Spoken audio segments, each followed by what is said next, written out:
안녕하세요. 펍지 배틀그라운드 라이브 서비스 아마존 EKS 전환 사례에 대해서 공유하게 된 크래프톤 펍지 스튜디오 데브옵스 팀 김정원이라고 합니다. 시작하기에 앞서 이제 본 발표는 2019년부터 현재까지의 내용을 포함하고 있습니다. 이제 쿠버네티스 클러스터를 운영하면서 경험했던 사례를 바탕으로 향후 아마존 EKS를 통해서 쿠버네티스 도입을 계획하고 있는 게이민 여러분들께 도움을 드리려는 목적으로 구성이 되었고요. 따라서 다소 시일이 지난 과거의 사례가 일부 포함될 수 있는 점 이제 양해 부탁드리면서 발표 시작하겠습니다. 오늘 발표는 다음의 순서로 진행할 예정입니다. 펍지와 펍지의 서버 아키텍처에 대해서 간단하게 소개를 드리고 펍지의 아웃게임 서버를 아마존 EKS로 전환한 전환기에 대해 소개를 드리고 마지막으로 펍지의 인게임 서버를 아마존 EKS로 전환한 전환기에 대해 소개를 드릴 예정입니다. 네, 우선 펍지 배틀그라운드에 대해서 간단하게 소개를 드리고 펍지의 서버 아키텍처에 대해서 간단하게 소개를 드리겠습니다. 펍지 배틀그라운드는 100명의 플레이어 중 최후의 1인이 되기 위해서 경쟁하는 FPS, TPS 배틀로얄 생존 게임입니다. 펍지는 아웃게임, 인게임 두 가지 부분으로 크게 구성이 되는데요. 사진을 통해 같이 보시겠습니다.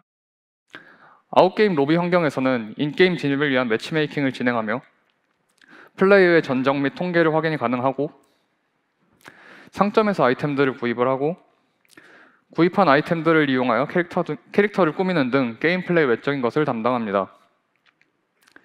매칭을 통해 인게임으로 진입하면 비행기를 타고 원하는 장소에 떨어지고 이후 생존을 위해 아이템을 모으고 상대 플레이어들을 처치하며 최후의 1인 되기 위한 사투를 벌입니다. 그리고 게임이 종료되면 다시 아웃게임으로 돌아와서 방금 진행했던 게임의 결과를 다시 확인할 수 있습니다. 유저들은 이와 같이 인게임, 아웃게임 사이를 왕복하며 게임을 플레이하게 됩니다. 유저의 관점이 아닌 엔지니어의 관점에서 다시 보면 아웃게임 서버인 메인샤드는 영속적인 데이터 보존 및 처리에 중심을 두고 있고 인게임 서버인 게임샤드는 유저들을 안정적으로 게임을 플레이할 수 있는 환경을 제공하는 데 중점을 두고 있습니다. 메인샤드는 단넷 기반 마이크로서비스 웹서버로 구성되어 다양한 서버들이 하나의 거대한 클러스터를 구성하고 있고 단일 리전에서 글로벌하게 서빙됩니다. 주로 HTTP 웹소켓을 이용하여 통신을 하고요. 게임 서버는 얼리얼 데디케이트 세션 서버로 해당 세션 서버를 관리해주는 매니지 서버로 구성되어 있으며 여러 지역에서 유저들이 안정적으로 게임을 즐길 수 있도록 여러 지역에 분산되어 운영되어 있습니다. 통신은 주로 UDP와 웹소켓을 이용하여 통신을 합니다. 펍지의 서버 아키텍처를 최대한 간단하게 표현해본 다이어그램인데요. 왼쪽에 아웃게임 서버인 메인샤드와 오른쪽에 인게임 서버인 게임샤드로 나눠져 있고 아래쪽에는 각각의 서버와 유저가 통신하는 방식에 대해 간단하게 설명해 두었습니다. 이어지는 발표를 통해 메인샤드와 게임샤드 각각에 대한 좀 더 디테일한 설명과 함께 EKS로 전환 과정과 결과에 대해서 공유드리겠습니다. 그러면 펍지 아웃게임 서버 EKS 전환기부터 공유드리겠습니다. 펍지의 메인샤드를 구성하는 컴포넌트들은 다음과 같은데요. 서비스의 개별적인 배포 및 스케일링을 위해서 각각의 서비스는 오토 스케일링 그룹과 코드 디플로이 배포 그룹으로 구성되어 있고 서비스 간 통신을 위한 서비스 디스커버리를 도와주기 위해 SD가 존재합니다. 각각의 서비스는 필요에 따라서 다이나모DB, 엘라스틱캐시, S3, SQS, 키네시스, 오픈서치 서비스 등 다양한 AWS 서비스를 사용하고 있고요. 그리고 인터넷으로 노출되는 소수의 서비스들의 경우 로드 밸런스와 클라우드 프론트로 구성되어 있습니다. 최대한 단순하게 표현했음에도 펍지 아웃게임은 이렇게 다양한 컴포넌트로 구성이 되어 있습니다. 서비스가 지속됨에 따라서 동시에 개발되는 기능이 늘어났고 프로덕션 서버에서 반영되는 기능들이 늘어남에 따라 데브옵스 팀의 부하도 그에 맞게 크게 늘어났습니다.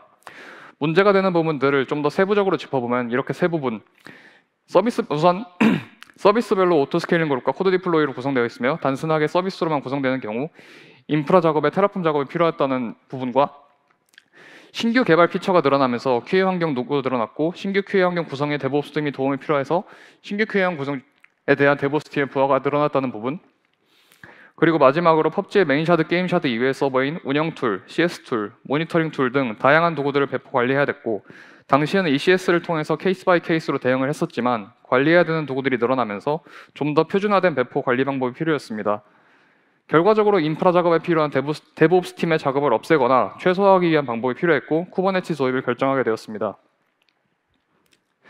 콥스 등의 도구를 활용해서 쿠버네티스 클러스터를 직접 구성할 수도 있었지만 AWS EKS를 사용하게 된 가장 큰 이유는 EKS가 완전 관리형 쿠버네티스 컨트롤 플레인이라는 점입니다. EKS가 존재하기 이전부터 쿠버네티스에 대한 POC를 진행했었고 그 당시 쿠버네티스 컨트롤 플레인 관리에 굉장히 많은 어려움을 겪었었습니다.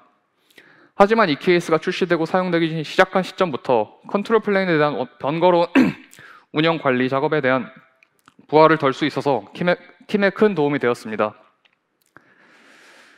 메인 샤드를 쿠버네티스로 전환하기로 결정된 시점에 약 30개가 넘는 마이크로 서비스가 존재하던 상황이었는데요.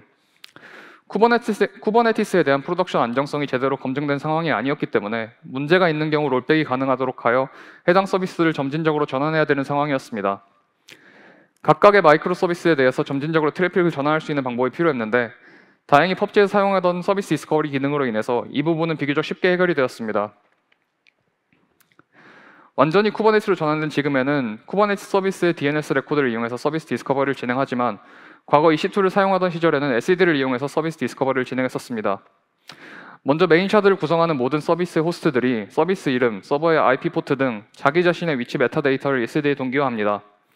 이와 동시에 각각의 호스트들은 SED를 워치하여 다른 호스트들이 보내는 메타데이터 업데이트를 실시간으로 받아옵니다. 위 과정을 통해 결과적으로 모든 호스트들은 다른 호스트들의 최신 주소 정보를 실시간으로 확인해서 다른 서비스로 요청을 보내야 할 때 이미 알고 있는 정보를 바탕으로 해당 서비스 호스트의 주소를 바로 요청을 보내는 구조를 가지고 있었습니다. 이러한 서비스 디스커버리 구조는 개별 서비스를 쿠버네티스로 점진적으로 마이그레이션하는 데 큰 도움이 되었습니다. AWS EKS 사용 시 기본적으로 설정되는 AWS VPC CNI를 사용하는 경우 각각의 팟이 VPC 서브넷 사이드에 속하는 프라이빗 IP를 할당받을 수 있었고 할당받은 프라이빗 IP를 활용하여 팟의 서비스와 EC2 서비스 사이의 직접적인 통신이 가능했습니다. 이러한 VPC 네트워크 구조 덕분에 NAT를 추가로 구현한다거나 아니면 마이그레이션을 위한 서비스 디스커버리 도구를 개발한다거나 하는 등의 과정 없이 기존에 사용하고 있던 서비스 디스커버리 구조를 그대로 가져가서 팟2 EC2, EC2 팟 통신을 사용할 수 있었습니다. 다만 기존의 서비스 디스커버리 방식은 이스티오 등 모던 서비스 디스커버리 도구와 같은 디테일한 트래픽 폴리시 관리를 지원하지 않았습니다. 노드별 가중치를 적용한다거나 서비스 내부에서 하위 그룹을 구성해서 트래픽을 분할한다거나 하는 기능을 지원하지 않았고 그림에서 보여지는 것처럼 하나의 서비스에 대한 트래픽을 엔드에 고르게 라운드 로빈하는 기능 하나만을 지원했습니다. 그로 인해 두 가지 문제가 발생을 했었는데요. 우선 첫 번째는 트래픽을 일정한 비율로 흘리기 위해서는 팟의 개수와 호스트의 개수를 해당 비율에 맞게 설정해야 된다는 것이었습니다. EC2로 80%, 쿠버네티스로 20%와 같이 고정적으로 트래픽을 흘리는 것이 불가능했고 원하는 비율을 대략적으로라도 맞추어 트래픽을 흘리기 위해서는 해당 비율에 맞게 팟과 EC2 호스트의 개수를 조정해야 했습니다. 하지만 그렇게 설정한다고 해도 디플로이먼트와 오토 스케일링 그룹이 개별적으로 스케일링 되기 때문에 최초 설정했던 비율과 달라지는 경우도 매우 잦았습니다.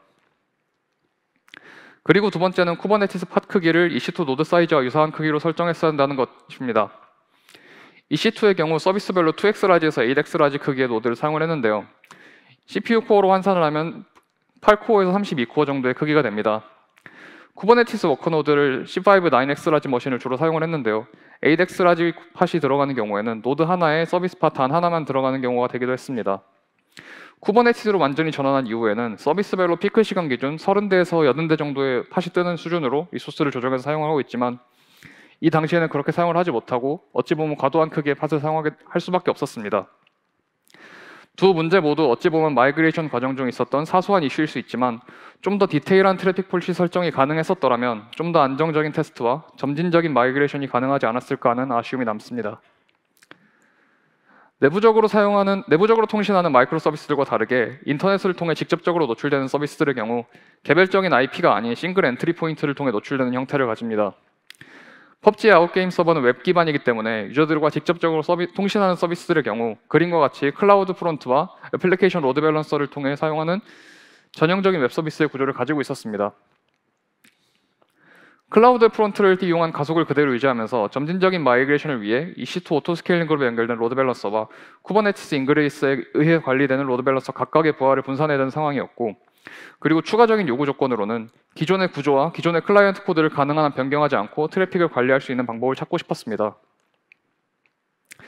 클라우드 프론트를 사용하는 경우 서비스 엔드포인트로 사용하는 대체 도메인 이름이 헤더에 포함되어야 하고 글로벌리 유니크해야 됩니다. 따라서 클라우드 프론트 앞단에서부터 트래픽을 나누기 위해서는 복수의 도메인을 사용해야 했고 복수의 도메인을 사용하는 방법을 택하는 것을 가정했을 때 여러 도메인에 대한 커스텀 웨이티드 라우팅 로직을 클라이언트 단에 작성을 해줘야 되는데 그러한 임시 코드를 작성하고 싶지 않았습니다. 특히나 파트너 API와 같이 펍지에서 직접적으로 수정할 수 없는 클라이언트 코드들의 경우 웨이티드 라우팅 로직을 적용할 수 없었기 때문에 이러한 방식은 사용하지 않기로 했습니다. 그래서 클라우드 프론트가 바라보는 오리진을 이용하여 부하를 분산하기로 결정했습니다. EC2 오토 스케일링 그룹에 물려있는 로드 밸런서와 쿠버네티스에 몰려있는 로드 밸런서들을 둘을 라우트 53 웨이티드 레코드로 묶고 클라우드 프론트의 오리진을 해당 레코드로 설정하는 방식을 적용하기로 했습니다. 하지만 결론부터 말씀드리면 이는 완전히 잘못된 접근 방법이었습니다. 만약 서비스 인터널 pubg.io 저 주소로 요청을 보내는 것이 유저였다면 어느 정도 의도한 대로는 트래픽이 분산되었을 것입니다. 하지만 이와 같은 구성에서는 요청을 보내는 주체가 아마존 엣지에 존재하는 소수의 클라우드 프론트 노드들이고 각각의 클라우드 프론트 노드들에서 리졸브된 결과에 따라 대량의 트래픽이 EC2와 팟으로 스위칭되면서 흘러가게 됩니다. 결과적으로 50대 50으로 트래픽이 분산되도록 웨이티드 라우팅을 걸었음에도 스파이크성 트래픽으로 인하여 EC2와 팟 각각이 100%의 부하를 받을 수 있도록 스케일 아웃 해둔 상태에서 트래픽 전환 테스트를 진행해야 됐습니다. 이 슬라이드는 이렇게 마이그레이션 했다면 좀 더 부드럽게 넘어가지 않았을까 하는 느낌으로 그려본 그림인데요. 클라우드 프론트의 오리진을 이용하여 전환하는 것은 동일하지만 EC2와 쿠버네티스 팟으로 트래픽을 분산해낼 때 중간에 HA 프록시 등을 활용하여 중간 프록시 레이어 하나를 두었다면 좀 더 깔끔하게 마이그레이션 할 수 있지 않을까 하는 아쉬움이 남습니다. 각각의 다양한 서비스를 점진적으로 전환하는 과정에서 대량의 서비스 장애가 발생했습니다. 다수의 서비스들이 요청을 정상적으로 처리하지 못하고 요청 시간, 응답 시간, 인보케이션 타임이 늘어진다는 모니터 알람이 동시다발적으로 발생했는데요. 결과부터 이야기 드리면 서비스들이 갑자기 요청을 핸들링하지 못하게 된 것은 이 두 가지 원인 때문이었습니다. 첫 번째는 스레드가 과다 증식해서 컨텍스트 스위칭 부하가 급증해서 요청을 정상적으로 처리하기 위한 CPU가 부족해지는 문제 때문이었고, 두 번째는 DNS 쿼리 타임아웃으로 인하여 서버 간 API 통신에 지연이 발생하였고 대기 중인 리퀘스트가 빠르게 그리고 많이 늘어나면서 첫 번째 문제의 연인과 연관된 설정으로 인해 스레드가 급증하는 문제였습니다. 우선 첫 번째 문제부터 자세하게 살펴보겠습니다. PUBG의 서버는 스택 익스체인지 레디스라는 레디스 클라이언트 라이브러리를 사용하고 있었고 해당 클라이언트의 스레드풀 관련 문제로 인하여 다음의 설정을 적용하고 있었습니다. 스택 익스체인지 클라이언트 라이브러리는 과거 닷넷의 어싱크 어웨이 태스크 지원이 미흡하던 시절부터 존재하는 라이브러리였고 닷넷의 태스크 기반 어싱크 어웨이를 지원하기 위해 변경되는 과정에서 비동기 메소드의 결과를 대기하는 싱크 오버 어싱크 코드가 존재했던 시기가 있었습니다.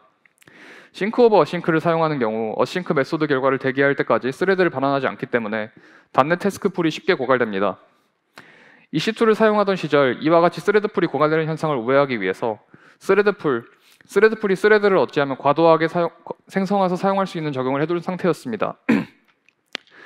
각각의 팟의 스레드가 쉽게 늘어날 수 있는 상태였고 네트워크 이슈 등으로 인하여 요청이 밀리는 경우 스레드가 급증, 후술할 DNS 행도 스레드 증식에 영향을 미쳤습니다. EC2 서비스의 경우 하나의 호스트에서 하나의 서비스만 동작하지만 쿠버네티스의 경우 하나의 호스트에서 여러 서비스가 동작할 수 있는 구조가 있기 때문에 결과적으로 여러 팟이 CPU를 할당받기 위해 발생하는 빈번한 컨텍스트 스위치로 인하여 EC2 환경 대비 CPU가 포화되기 쉬운 상태가 되었습니다. 죄송합니다. 근본적인 해결 방법은 아니지만 쿠버네티스 CPU 매니저라는 기능을 이용하여 이 문제를 크게 완화할 수 있었습니다. 이 기능은 팟에 독점적으로 사용할 수 있는 CPU 코어를 할당해 주어서 해당 팟의 컨텍스트 스위치 부하를 줄여줄 수 있는 기능인데요. 쿠버네티스 1.10의 베타로 승격된 기능이기 때문에 2019년 당시에도 이 케이스에서 바로 설정이 가능했습니다. CPU 코어를 여러 풀로 쪼개어서 관리하고 팟의 독점적인 CPU 풀을 제공할 수 있는 기능인데요. 그림의 경우 팟 A와 팟 B는 독점적인 CPU 코어를 2개씩 할당받고 나머지 팟들은 쉐어드 풀의 CPU를 스케줄을 받아 사용합니다. 다른 팟의 스레드와 CPU 경합을 줄이고 팟 내부의 스레드끼리 CPU 경합만 발생하기 때문에 컨텍스트 스위치 부하를 크게 낮추는 데 도움을 주었습니다.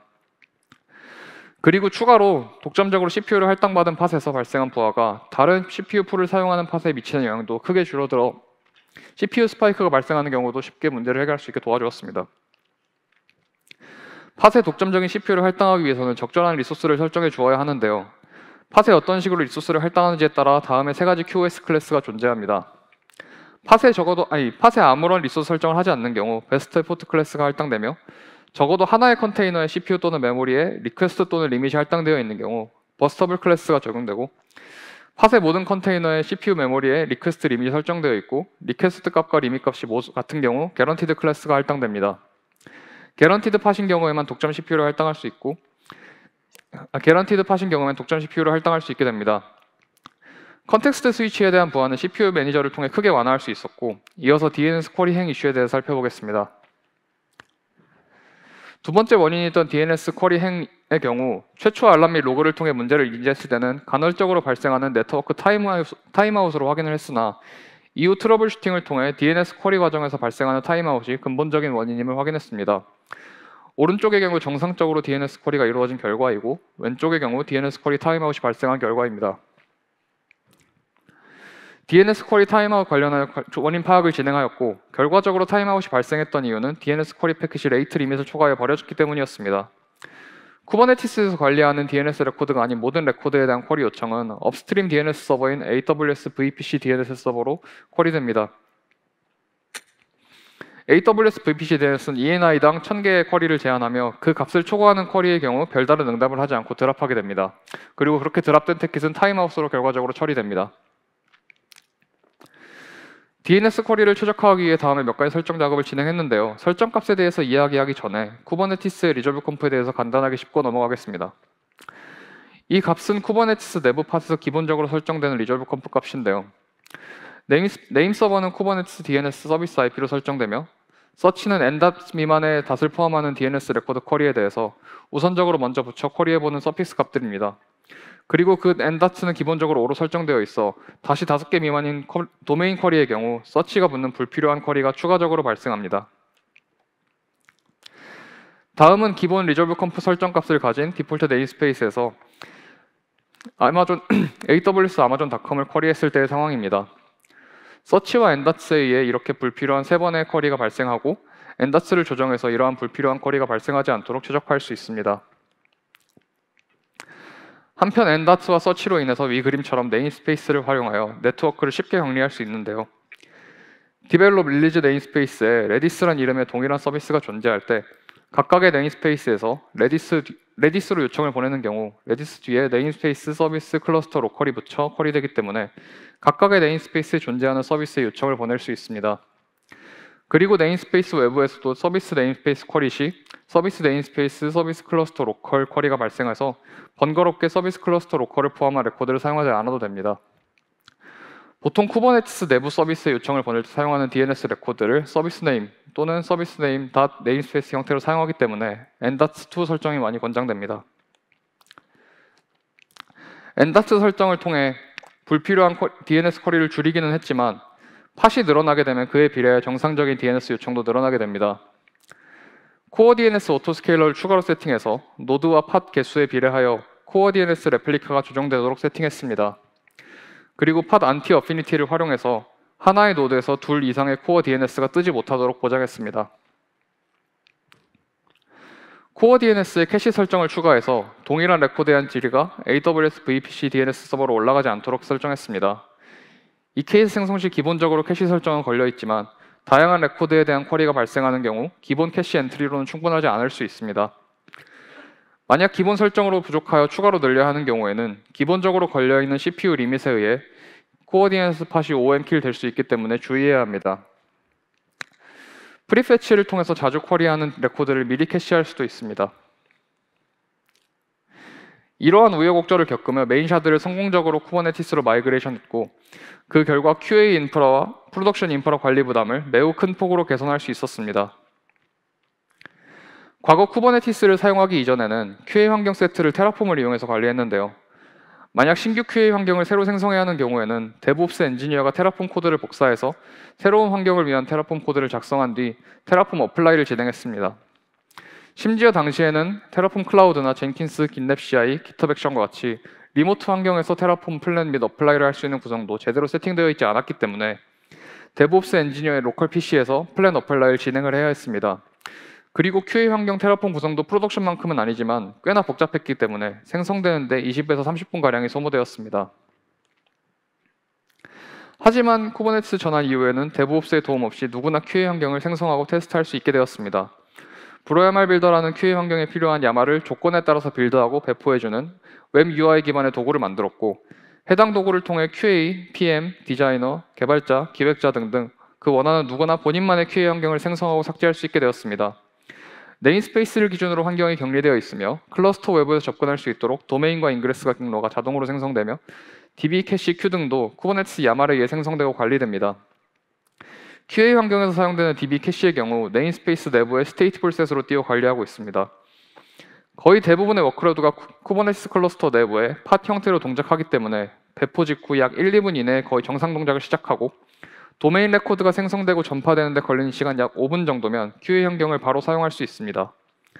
만약 동적으로 관리되어야 하는 아마존 매니드 리소스가 필요한 경우 AWS 쿠버네티스 컨트롤을 사용해서 아마존 인프라도 쿠버네티스 내부에서 관리할 수 있게 할 수 있습니다. 개별 QA 환경에 대한 배포 및 관리를 데브옵스 팀 외부의 구성원들이 직접 진행하고 오랫동안 사용하지 않은 환경은 자동으로 제거하는 등의 자동 관리 기능도 존재하기 때문에 현재 평균적으로 100여 개가 넘는 QA 환경이 돌아가고 있지만 QA 환경을 유지하기 위해 들어가는 데브옵스 팀의 노력은 매우 적은 수준으로 유지되고 있습니다. 인프라 생성 및 관리 부담의 경우 디플로이먼트와 서비스의 생성만으로 대부분의 신규 서비스를 배포할 수 있었고 쿠버네티스 야말 스펙 수정을 통해서 이미지 버전이나 리소스, 환경 변수 등 배포와 관련된 다양한 수정을 쉽게 적용할 수 있었습니다. 그리고 야말 자체가 디클라러티브하기 때문에 기도스를 적용해서 변경을 추정하기 매우 용이했으며 사이드카 컨테이너나 데모셋 팟을 이용하여 노드나 팟 단위의 애드온 추가가 용이했습니다. 그리고 다른 자잘한 도구나 서버를 띄울 때도 데모셋이나 디플로이먼트 형태로 배포가 가능하기 때문에 익숙한 구성으로 여러 도구를 배포할 수 있었고 대부분은 디플로이먼트와 서비스 인그레스만으로 외부에서 접근 가능한 도구를 세팅할 수 있었습니다. 다음은 PUBG의 인게임 서버인 게임샤드를 아마존 EKS로 전환한 전환기에 대해서 공유드리겠습니다. 이 다이어그램은 이전에 소개드렸던 PUBG의 전체 아키텍처 중 게임샤드 부분만 분리해서 나타낸 다이어그램입니다. 게임샤드 노드 내부에는 3가지 종류의 프로세스가 동작합니다. 노드별로 게임 세션 그룹 서비스라는 서비스 단 1개가 동작하고 이 서비스는 하나의 환경에 종속되어 동작하며 여러 개의 게임 세션 서비스와 데디케이트 서버 세트를 관리합니다. 게임 세션 서비스는 데디케이트 서버의 라이프 사이클을 관리하고 데디케이트 서버에서 발생하는 로그 및 API 요청을 프록시합니다. 데디케이트 서버는 유저들이 접속해서 게임을 플레이하는 얼리얼 세션 서버입니다. 이러한 노드들은 레거시 메인 샤드의 서비스와 유사하게 오토 스케일링 그룹과 코드 디플로이로 관리되며 클라우드 포메이션을 이용해서 VPC를 포함한 모든 구성을 한 번에 관리합니다. 이러한 아키텍처에서 쿠버네티스로 전환하게 된 계기는 2가지 큰 이슈 때문이었는데요. 우선 QA 환경 비용 문제로 앞선 슬라이드에서 공유드렸듯이 QA 환경별로 바인딩된 고유의 게임 샤드가 존재하는 구조였습니다. 게임 샤드 서버 코드와 클라우드 포메이션 코드, 그리고 코드 디플로이 배포 스크립트 구조상 하나의 호스트를 여러 QA 환경이 공유할 수 있도록 변경하기가 매우 어려웠습니다. 그리고 각각의 QA 게임 샤드의 생성 삭제가 클라우드 포메이션으로 관리되기 때문에 생성 및 삭제가 오래 걸려서 필요한 시점에 동적으로 생성하거나 삭제하기 쉽지 않았습니다. 게임 샤드가 존재하지 않아 매칭이 이루어지지 않는 경우 팀에 이슈 리포트가 들어오며 게임 샤드를 사용한 뒤 지우는 것을 잊어버리는 경우가 많았습니다.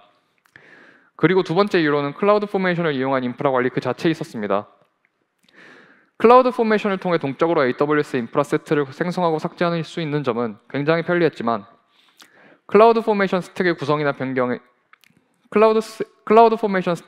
변경이나 코드 디플로이 배포의 변경이 있는 경우 해당 변경을 적용하기까지 많은 공수와 시간이 소모되었습니다. 게임 세션 그룹 서비스가 종료되면 해당 서비스가 관리하는 게임 세션 서비스와 데디케이트 서버가 모두 종료되는 구조이기 때문에 라이브 상황에서 변경을 적용하기 위해서는 스택의 모든 노드에서 돌아가는 게임을 종료시킨 뒤 패치가 진행되어야 했습니다. 따라서 보통 신규 스택을 생성하여 패치 및 투입한 뒤 기존의 스택을 드레인하고 제거하는 방식으로 변경을 적용했는데 이렇게 하면 약 1시간가량의 시간이 소요되게 됩니다. 그리고 하나의 호스트에서 여러 서버가 동작하기 때문에 하나의 호스트에서 여러 서버가 동작하는데 서버 간 리소스가 격리되어 있지 않기 때문에 하나의 서버에서 발생한 큰 부하가 다른 서버에 영향을 미치는 경우도 많았습니다. 이러한 문제를 해결하기 위해서 게임 샤드도 메인 샤드와 마찬가지로 쿠버네티스에 마이그레이션 진행했습니다. PUBG의 메인 샤드는 일반적인 웹서버이고 게임 샤드는 데디케이트 게임 서버인데요. 게임 서버는 일반적인 웹서버와 다른 몇 가지 부분이 존재합니다. 웹서버의 경우 HTTP 통신을 하며 부하 분산을 위한 로드 밸런서나 서비스 레이어가 존재합니다. 거의 대부분의 서버가 스테이트리스한 서버이며 스케일 인아웃 상황을 제외하면 팟이 재생성되는 경우는 거의 없습니다. 하지만 게임 샤드의 경우 UDP와 일부 TCP 통신을 하며 로드 밸런싱 레이어 없이 호스트의 IP 포트를 사용하여 직접적으로 통신합니다. 세션이 진행되는 실시간 상태를 서버가 관리하는 스테이트풀 서버이며 하나의 세션이 끝나면 팟이 종료되고 재생성됩니다. 이러한 다른 특성을 가지는 서버를 팟으로 관리하기 위해서 아고네스라는 데디케이트 서버 컨테이너 관리 도구를 사용하여 PUBG의 게임 샤드 팟을 관리하도록 했습니다. 아고네스를 이용한 게임 샤드 아키텍처를 간단하게 표현한 그림입니다. PUBG에서 개발한 게임 세션 매니저 서비스가 아고네스 컨트롤러를 통해 게임 서버 팟을 생성하고 호스트 포트 나트를 통해서 데디케이트 서버의 포트가 노드 외부로 노출되면 해당 노드의 IP 포트로 유저가 접속하여 게임을 플레이할 수 있는 구조입니다. 아고네스를 사용하여 발생했던 몇 가지 트러블 슈팅 경험도 있지만 불량상 남지 못했습니다. UDP 통신을 한다는 것 이외에 UDP 통신을 한다는 것과 스테이트풀 세션 서버라는 것 이외에도 일반적인 웹서버랑 큰 차이점이 발생하는 부분이 있는데요. 사용하는 이미지의 크기가 일반적인 웹서버 이미지와는 다르게 매우 큰 이미지라는 것입니다. 릴리즈에 포함되는 맵과 모드 등의 데이터의 크기에 따라 달라지지만 평균적으로 8에서 9GB, 크게는 10GB를 넘어가는 이미지가 만들어지기도 하는데요. 인게임 빌드를 생성하는 조직과 해당 빌드를 통해 컨테이너 이미지를 생성하는 조직이 다르다 보니 이미지 레이어를 최적화하는 데도 어려움이 있었고 이러한 큰 이미지 사이즈 때문에 여러한 문제가 발생했습니다. 가장 큰 문제가 발생한 지점은 신규 팟을 실행하는데 기존 노드에서 실행되는 경우와 새로운 노드에서 실행되는 경우 팟 생성부터 레디까지 걸리는 시간이 매우 큰 차이를 보였다는 점인데요. 기존 노드에서 팟이 실행되는 경우에는 팟 생성 후부터 레디까지 1분 미만의 시간이 걸리는 반면 새로운 노드에서 팟이 실행되는 경우에는 생성 후 레디까지 적게는 7분, 많게는 15분 이상의 시간이 걸리게 됐었습니다. 새로운 노드에서 팟이 뜨는 과정은 다음과 같습니다. 팟이 새로 생성되었을 때 노드가 부족하면 클러스터 오토스케일러가 오토스케일링 그룹 스케일 아웃을 트리거합니다. 그러면 오토스케일링 그룹에서 새로운 노드가 생성되고 데몬셋 등의 팟이 실행되며 노드를 부트스트래핑합니다. 노드 부트스트래핑이 끝나면 새로운 노드의 팟이 스케줄링되고 각각의 팟 컨테이너별로 이미지 풀 런이 반복되며 새로운 팟이 준비됩니다. 앞서 확인했던 각각의 구간에 대해서 소요 시간을 측정했고 걸린 시간은 다음과 같았습니다. 오토 스케일링 그룹이 스케일 아웃되고 새로운 노드가 클러스터에 등록되기까지 약 1, 2분의 시간이 소요되었고 노드가 부트스트래핑 되는데 약 30초에서 1분가량의 시간이 소요되었고 그리고 마지막으로 팟이 스케줄된 이후에 레디가 될 때까지 약 10분에서 15분 이상이 걸렸습니다. 팟이 스케줄부터 레디 되는데 가장 시간이 오래 걸렸고 오래 걸린 부분을 파악해 보았을 때 그 거대한 이미지를 풀어내는데 걸리는 시간이 가장 큰 부분을 차지하는 것을 확인했습니다. 그래서 결과적으로 이미지 풀 속도를 최적화하는 게 필요했습니다. 저희는 하버라는 오픈소스 컨테이너 레지스트리를 활용해서 ECR 프록시 레지스트리를 별도로 구성을 했는데요. ECR과 도커 허브 등 다양한 레지스트리의 이미지를 프록시하도록 설정을 해두었고 이미지가 프록시 되는 경우 S3에 저장되며 클라우드 프론트를 통해 가속 및 캐싱되도록 구성을 해두었습니다. AWS ECR의 경우 리저널 레플리케이션 기능을 지원하기 때문에 해당 기능을 사용할 수도 있었지만 리전별로 다른 레포지토리 이름을 사용하는 것이 번거로웠고 도커 허브 프록시 구성 또한 필요했기 때문에 이러한 구성의 프록시 레지스트리를 구성해서 사용했습니다. 클라우드 프론트를 이용한 네트워크 가속 및 캐싱 기능 덕분에 팟이 노드에서 스케줄된 직후부터 노드 레디까지 걸리는 시간을 15분에서 7분가량 단축시키는 성공했습니다. 하지만 아직 부족했고 더 단축시킬 여지가 남아 있었습니다. 이미지 풀 가속 및 캐싱에 만족하지 않고 시리얼라이즈드 이미지 풀이라는 쿠블렛 설정을 이용해서 이미지 풀 관련 추가 최적화를 진행했습니다.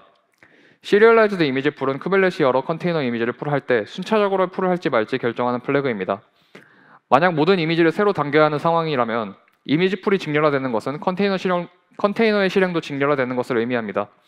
이를 first로 설정하는 경우 여러 이미지를 동시에 당길 수 있게 되어 노드 부트스트래핑 및 데디케이트 서버 팟 준비 시간을 단축시킬 수 있습니다. 추가로 PUBG에서는 이미지 풀러 데모셋을 구성해서 데디케이트 서버 팟이 노드에 스케줄 되기 전부터 이미지를 풀할 수 있도록 구성을 했고 노드 부트스트래핑 과정 중에서도 이미지를 풀할 수 있도록 설정해 두었습니다. 결과적으로 15분 이상 걸리던 이미지 풀 시간을 최종적으로 3분 수준으로 최적화시킬 수 있었습니다. 게임 서버 마이그레이션을 진행하고 있던 와중 최신 버전으로 업데이트한 쿠버네티스 클러스터에서 동작하는 게임 서버에서 네트워크 지연 감지가 뜬다는 문제가 리포트되었습니다. 네트워크 지연 감지 상황은 약 2초가량 서버로부터 단 하나의 패킷도 받지 못한 상황에서 발생하며 일반적으로 네트워크 이슈 또는 서버 크래시가 원인입니다. 네트워크 이슈가 원인인 경우에는 보통 수초 이내로 지속되며 세션 단위, 호스트 단위로 문제가 발생하고, 서버 크래시인 경우에는 더 이상 서버가 클라이언트 패킷을 보내지 못하기 때문에 클라이언트는 서버의 패킷을 수분 정도 기다린 뒤 타임아웃으로 로비로 튕깁니다. 하지만 이번 경우에는 내부적으로 잘 알려져 있던 두 가지 사례가 달랐는데요. 기본적으로는 수십 초 이상 지속되지만 네트워크 지연 감지 상태에서 회복되는 이슈가 종종 있었습니다. 클라이언트 크래시도 아니었고, 서버 크래시도 아니었고, 평소 겪었던 네트워크 이슈와도 그 양상이 달랐습니다. 그래서 저희는 데디케이트 서버 프로세스 행 또는 호스트 내부의 네트워크 이슈를 의심하며 디버깅을 시작했습니다. 문제 시점의 로그를 확인해 본 결과 네트워크 지연 감지 문제 발생 시점의 서버는 정상적으로 동작한 것을 확인했습니다. 반대로 서버의 로그에서는 클라이언트 패킷을 정상적으로 받지 못한 것으로 추가로 확인되었습니다. 따라서 호스트의 네트워크 이슈를 의심하고 네트워크 디버깅을 시작했습니다. TCP 덤프, IP 테이블 로그, 컨트랙 이벤트 등 여러 도구와 로그를 확인해서 디버깅을 진행하였고, 컨트랙이 다시 생성되는 이벤트와 동시에 간헐적으로 네트워크 지연 감지가 발생하는 것을 확인했습니다. 이후 추가적인 테스트를 위해 게임 서버 팟이 생성될 때 전체 UDP 컨트랙이 플러시되는 것을 확인했습니다.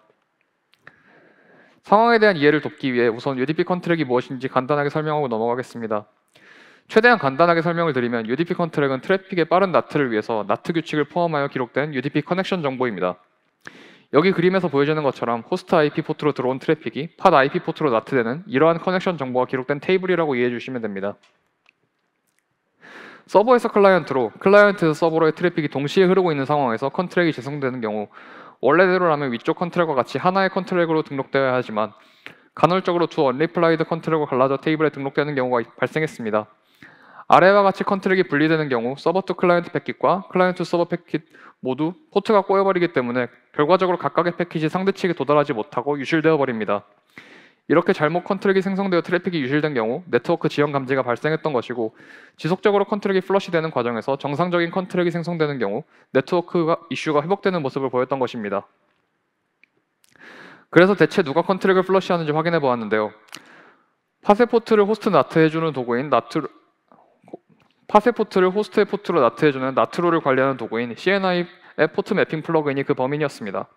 포트 매핑 플러그인 자체는 게임 서버 팟이 동작하는데 핵심 컴포넌트이기 때문에 사용하지 않을 수가 없었던 상황이고, 그럼 질문을 바꾸어서 대체 왜 컨트랙을 플러시하는지, 그리고 하필 왜 전체 컨트랙을 플러시하는지에 대해서 확인해 보았습니다. 먼저 왜 컨트랙을 플러시하는지에 대해서 확인해 보았습니다. 만약 팟이 재생성될 때 컨트랙을 플러시 않으면 스테스 에이전트와 같이 노드의 고정 UDP 포트를 사용하는 데몬셋을 운영하는 경우 문제가 발생합니다. 데몬셋 팟 스펙이 변경되는 등의 이유로 팟이 다시 뜨는 경우 일반적으로 새로운 IP를 가지고 팟이 생성됩니다. 이때 과거에 스틸 컨트랙이 남아있다면 노드의 UDP 포트로 들어오는 트래픽이 해당 컨트랙에 의해서 기존 팟의 IP로 나트되어 트래픽을 유실되고 새 팟은 트래픽을 받지 못하게 됩니다. 따라서 새 팟이 뜨는 경우 컨트랙을 초기화해줘야 새 팟이 정상적으로 트래픽을 받을 수 있습니다. CNI 플러그인 버전 0.9.0에서 이러한 스틸 UDP 컨트랙을 플러시해주는 코드가 추가되었는데요. 이 코드에 문제가 있었습니다. 컨트랙 플러시 관련 코드 중 일부인데요. 과거의 코드의 경우 플러시 필터를 세팅하는 과정에서 포트를 먼저 설정하고 UDP 프로토콜을 나중에 설정하도록 되어 있었습니다. 이 경우 필터 내부에서 프로토콜이 설정되기 전 포트 설정은 필터에 기록하지 않는 방어 코드가 들어있었고, 결과적으로 포트 설정은 정상적으로 필터에 등록되지 못해서 전체 UDP 컨트랙이 플러시가 되는 결과가 발생했습니다. 포트맵 플러그인은 호스트 포트가 사용하는 팟이 재생성될 때마다 포트맵 플러그인 CLI가 실행되는 방식으로 동작을 하기 때문에 큐벌렛이 사용하는 포트맵 바이너리를 교체해주면 문제를 수정할 수 있었는데요. 이 문제를 수정하는 코드가 CNI 플러그인 1.1.0부터 반영이 되었으나 AWS VPCNI 0.9.0을 사용하고 있었고, 포트맵 플러그인 버전만 올리는 경우 어떤 문제가 발생할지 몰라서 0.9.0 기준으로 컨트랙 문제가 수정한 버그픽스 바이너리를 데모셋으로 배포하여 교체되도록 했습니다. 만약 CNI 플러그인 버전 1.1.0 이상을 사용하는 CNI를 사용 중인 경우 이와 관련된 별도의 작업은 불필요합니다. 메인 샤드 때와 마찬가지로 오늘 발표에 포함되지 못한 다양한 우여곡절을 겪으면서 게임 샤드 또한 성공적으로 쿠버네티스로 마이그레이션 했습니다. 그 결과 QA 환경 비용을 크게 절감할 수 있었고 프로덕션 인프라 관리 부담을 매우 큰 폭으로 개선할 수 있었습니다. 메인 샤드 슬라이드에서 언급드린 내용으로 PUBG에서는 평균 100여 개의 QA 환경이 동작하고 있는데요. 모든 QA 환경에서 인게임 테스트를 요구하지는 않았고 아웃게임 테스트로 충분한 QA 환경도 있었기 때문에 100여 개 이상의 QA 환경에 대해서 보통 수십여 개의 클라우드 포메이션 스택이 존재했습니다. 그리고 각각의 스택에 오토스케일링 그룹에 사용하는 인스턴스 사이즈는 M5 4X 라지를 기본으로 사용하고 있었기 때문에 결과적으로 기존에는 수십 개의 M5 4X 라지 노드를 사용하고 있었던 상황이었습니다. 하지만 쿠버네티스로 전환한 이후에는 여러 QA 환경의 게임 샤드를 리전별로 하나의 쿠버네티스 클러스터로 통합해서 운영할 수 있게 변경되었고, QA 환경별 게임 샤드 최소 리소스도 M5 4X 라지에서 약 2코어 크기의 팟 하나로 축소되어 비용을 큰 폭으로 줄일 수 있었습니다.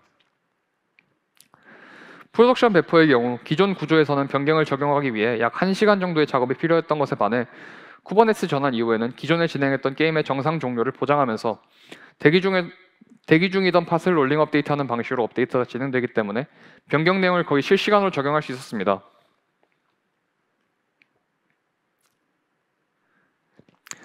애니메이션으로 표현한 것처럼 버퍼로 대기 중이던 팟이 순차적으로 새로운 버전으로 롤링 업데이트됩니다. 그리고 게임 서버 팟 각각에 대해서 리소스 리밋을 걸어두어 하나의 게임 서버 부하가 노드 전체의 리소스를 점유하는 상황을 방지할 수 있었습니다. 이 덕분에 하나의 서버 부하가 다른 서버에 미치는 영향을 크게 줄일 수 있었습니다. 쿠버네티스를 도입한 이후 변경된 PUBG의 메인 샤드 게임 샤드 아키텍처입니다. AWS 서비스 부분은 거의 달라지지 않았고 PUBG의 서버들만 쿠버네티스 클러스터 내부로 들어간 모습이 되었는데요. 이처럼 거시적으로는 큰 변화를 만들지 않고도 배포 관리를 크게 배선할 수 있다는 점이 쿠버네티스의 장점이 아닌가 싶습니다. 마지막으로 전환 과정에서 느낀 점을 간단하게 정리하고 발표 마무리하도록 하겠습니다. 쿠버네티스는 워크로드의 관리를 굉장히 편하게 해준 도구이지만 그 아래에서는 생각보다 훨씬 더 많은 것들이 돌아가고 있었고 그것들에 대한 굉장히 깊은 이해를 요구하고 있었습니다. 그리고 그 쿠버네티스 또한 다른 도구들과 마찬가지로 실버블렛은 될 수 없었으며 상황에 맞게 잘 고민하고 튜닝해서 사용해야 했었습니다.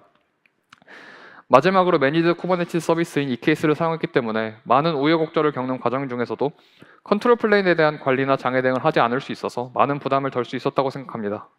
부족한 발표 들어주셔서 감사합니다.